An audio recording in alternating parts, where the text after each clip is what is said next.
सभी प्रभु प्रेमियों को मेरा प्यार भरा राधे राधे। इस वीडियो में हम चर्चा करेंगे एकादशी व्रत की, जो आषाढ़ मास के कृष्ण पक्ष की एकादशी। इसमें बहुत सुंदर महात्म की भी चर्चा, कहानी की भी चर्चा, जो कथा है उसकी चर्चा करेंगे। आप लोग मन लगाकर सुने। आप सभी प्रभु प्रेमियों को बताएं कि एकादशी व्रत बहुत महत्वपूर्ण है सभी वैष्णवों के लिए।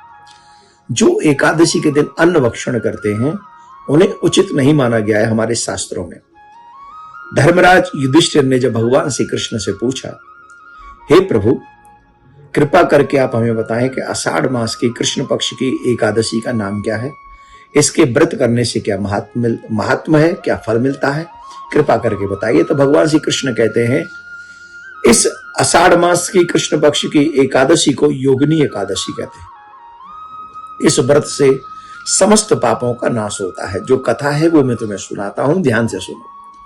भगवान श्री कृष्ण ने कहा, अलकापुरी के राजा कुबेर, जो कि भगवान शिव के परम भक्त हैं, नित्य भगवान के पूजन में लगे रहते हैं। शिव ही उनके प्राण हैं, उनकी पूजा करते थे। उनकी पूजा के लिए एक हिम नाम का माली मानसरोवर से पुष्प चुन के लाता था और वो पुष्प लाके कुबेर को देता था। कुबेर उन पुष्पों को भगवान भोलेनाथ पे चढ़ाते थे। उस हिम नाम के माली की एक पत्नी थी, बहुत सुंदर थी, और वो हिम नाम का माली जो है उस बहुत ही कामी था, अपनी पत्नी में आसक्त रहने वाला था। एक दिन भगवान शिव की पूजा में पुष्प विलंब से पहुंचने पर, क्योंकि वो अपनी पत्नी के साथ रमण करने लगा, उनसे हास्य विनोद करने लगा, इस चक्कर में वो पूजा के पुष्प तो ले आया था मानसरोवर से, लेकिन पहुंचाए नहीं थे।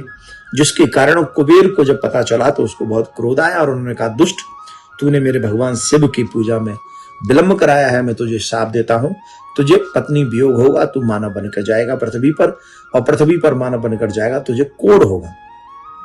खैर वो बहुत दुखी हुआ, उसका जन्म हुआ, पत्नी वियोग हुआ, और फिर मानव जन्म लेकर वो कोढ़ी हुआ, बहुत दुख पाने लगा। तो एक दिन संत ने कृपा करके, करुणा करके, उनके ऊपर दया करके कहा कि अगर तुम अपना उद्धार चाहते हो तो आषाढ़ मास की कृष्ण पक्ष की योगिनी एकादशी व्रत करो, जिससे तुम्हारे समस्त पाप कट जाएंगे। जानते हो माय डियर, योगिनी एकादशी व्रत करने से जो फल है ना, तो कितना फल मिलता है?